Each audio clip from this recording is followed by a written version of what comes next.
के top 10 don के बारे में बताने वाले हैं। आपको बता दें कि इसमें से ज़्यादातर डॉन को महाराष्ट्र पुलिस ने गिरफ्तार करके सलाखों के पीछे डाल दिया है। वहीं कुछ डॉन महाराष्ट्र पुलिस द्वारा किए गए एनकाउंटर में मारे जा चुके हैं। जो डॉन अभी भी बाहर हैं, महाराष्ट्र पुलिस उन पर शिकंजा कसने में जुटी हुई है। अगर आपको लगता है कि इस वीडियो में किसी का नाम छूट गया है तो आप हमें कमेंट करके जरूर बताएं। हम जब कभी भी इस वीडियो का पार्ट 2 बनाएंगे तो आपके द्वारा कमेंट किए गए नामों को जरूर शामिल करेंगे। इस लिस्ट में 10वें नंबर पर नाम आता है थाने के सिद्धू अभंगे का। इसे यूट्यूब भाई के नाम से भी जाना जाता है। इस पर जबरन वसूली, हत्या के प्रयास और डराने धमकाने के कई आपराधिक मामले दर्ज हैं। इसे अक्टूबर 2019 में रत्नागिरी लोकल क्राइम ब्रांच ने गिरफ्तार कर लिया था। इस पर एमपीडीए के तहत मुकदमा दर्ज किया गया था। उस समय इस पर एक व्यक्ति को बदनाम करने तथा फर्जी दस्तावेज बनाने का आरोप लगा था। यह शुरुआती दिनों में कोपरी इलाके में रहता था, पर फिलहाल यह थाने के लोकपुरम में रह रहा है। इसे कई मामलों में गिरफ्तार किया जा चुका है।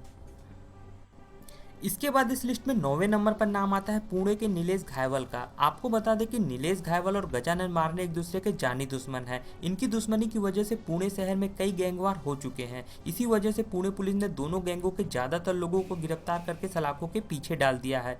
नीलेश घायवल गैंग ने कोथरूड इलाके में कई वारदातों को अंजाम दिया है। इसके खिलाफ हत्या के प्रयास और मारपीट के 2 दर्जन से ज्यादा आपराधिक मामले दर्ज थे, जिसमें जून 2010 में की गई सचिन कुडले की हत्या भी शामिल है।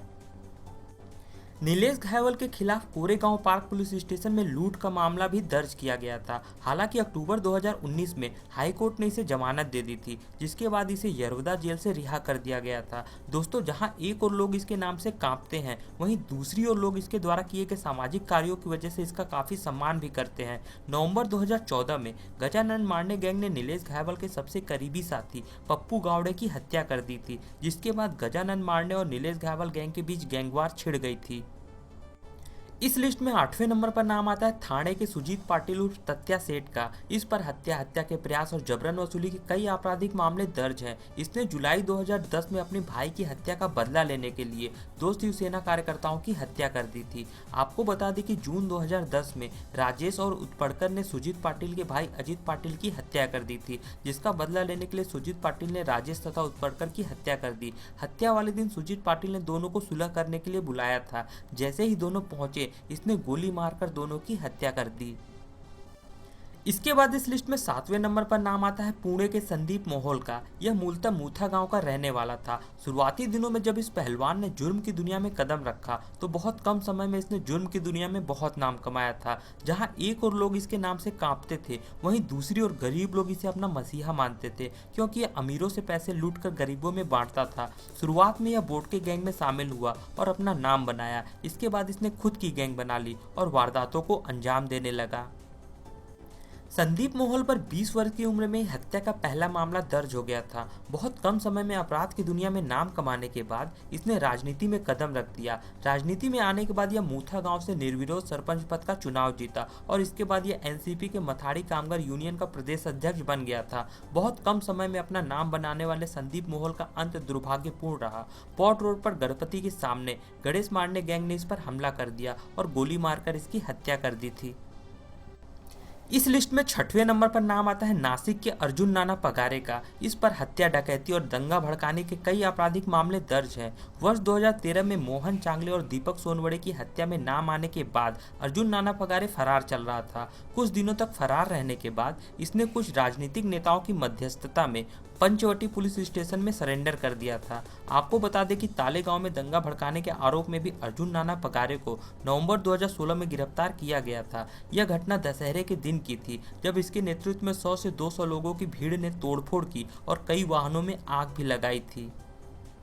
इसके बाद इस लिस्ट में 5वें नंबर पर नाम आता है नागपुर के सबसे बड़े डॉन संतोष आम्बेकर का। इस पर हत्या, रंगदारी और गैंगवार के दर्जनों आपराधिक मामले दर्ज हैं। पुलिस के अनुसार यह नागपुर का सबसे पैसे वाला डॉन है, जिसके पास करोड़ों की प्रॉपर्टी है। नागपुर पुलिस इस पर मकोका के तहत कार्रवाई कर रही है। इसके संबंध मुंबई के टॉप अंडरवर्ल्ड डॉन के साथ भी बताए जाते हैं। अक्टूबर 2019 में नागपुर पुलिस ने इसे गिरफ्तार कर लिया था। उसी दौरान पेशी पर ले जाते समय नागपुर पुलिस ने इसकी पैदल परेड भी निकाली थी।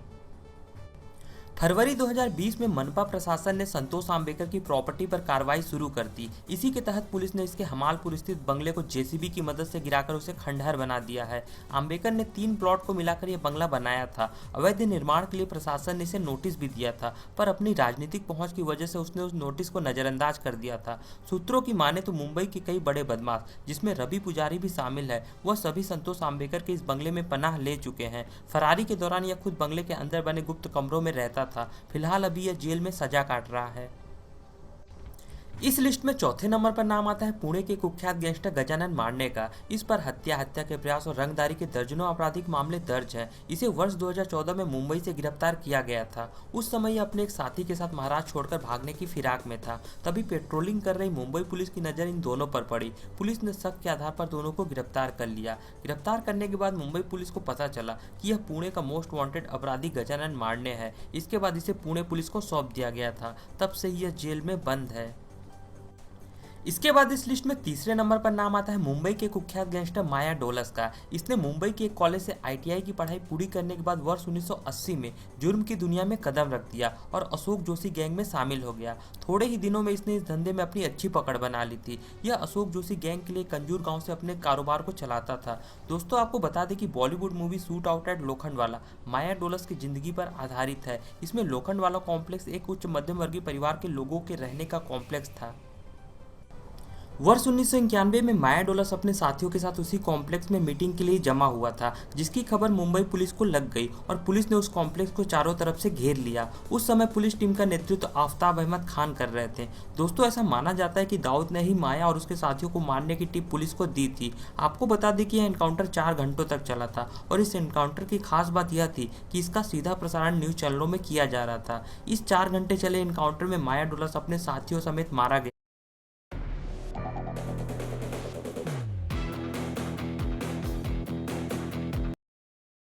था। इस लिस्ट में दूसरे नंबर पर नाम आता है मुंबई के डॉन अरुण गौली का। इसका जन्म महाराष्ट्र के अहमदनगर जिले के कोपर गांव में हुआ था। वर्ष 1970 में इसने जुर्म की दुनिया में कदम रखा और रमा नायक और बाबू रेसिम के साथ मिलकर बीआरआई गैंग का निर्माण किया। वर्ष 1988 में पुलिस ने रमा नायक को एक एनकाउंटर में मार गिराया था। इस एनकाउंटर के बाद अरुण गौली ने बायकुल्ला कंपनी की कमान अपने हाथों में ले ली थी। अरुण गौली का मानना था कि जिस एनकाउंटर में रमा नायक की मौत हुई थी, उस एनकाउंटर की योजना दाऊद इब्राहिम ने बनाई थी। इसी वजह से गौली गैंग और डी कंपनी के बीच गैंगवार शुरू हो गई थी। वर्ष 1988 से 1990 के बीच दाऊद की डी कंपनी और गौली गैंग के बीच भीषण गैंगवार की शुरुआत हो गई थी। उस समय गौली गैंग काफ़ी खतरनाक थी, जिसकी वजह से डी कंपनी के बहुत से गैंगस्टर जैसे शरद शेट्टी, छोटा राजन और छोटा शकील डर की वजह से मुंबई छोड़कर दुबई भाग गए थे। आपको बता दें कि क्रिमिनल गतिविधियों के लिए गौली को कई बार गिरफ्तार किया गया और कई बार इसे लंबे समय तक जेल में भी रहना पड़ा था, लेकिन ज़्यादातर केसों में पर्याप्त सबूत के अभाव में इसे बरी कर दिया गया था। अंततः शिवसेना लीडर कमलाकर की हत्या के आरोप में कोर्ट ने गौली को दोषी करार देते हुए उम्र कैद की सजा सुना दी और तब से ही गौली जेल में बंद है। इसके बाद इस लिस्ट में पहले नंबर पर नाम आता है मुंबई के डॉन मन्या सुर्वे का। इसने मुंबई के कीर्ति कॉलेज से ग्रेजुएशन किया था और जब इसने अपराध की दुनिया में कदम रखा तो इसने अपने साथ पड़े कुछ दोस्तों को भी अपनी गैंग में शामिल कर लिया। मन्या को अपराध की दुनिया में उसके सौतेले भाई भार्गव दादा ने लाया था। उस समय भार्गव दादा की उस इलाके में काफ़ी दहशत थी। मन्या सुर्वे ने भार्गव दादा के साथ मिलकर वर्ष 1969 में किसी दानदेकर का मर्डर कर दिया था। इस कत्ल के आरोप में मन्या सुर्वे को गिरफ्तार कर लिया गया और इसे आजीवन कारावास की सजा हुई थी।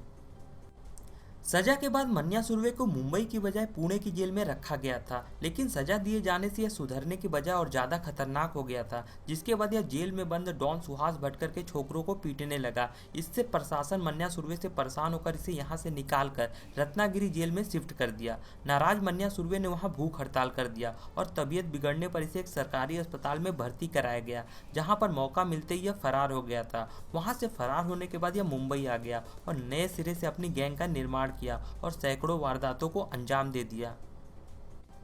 दोस्त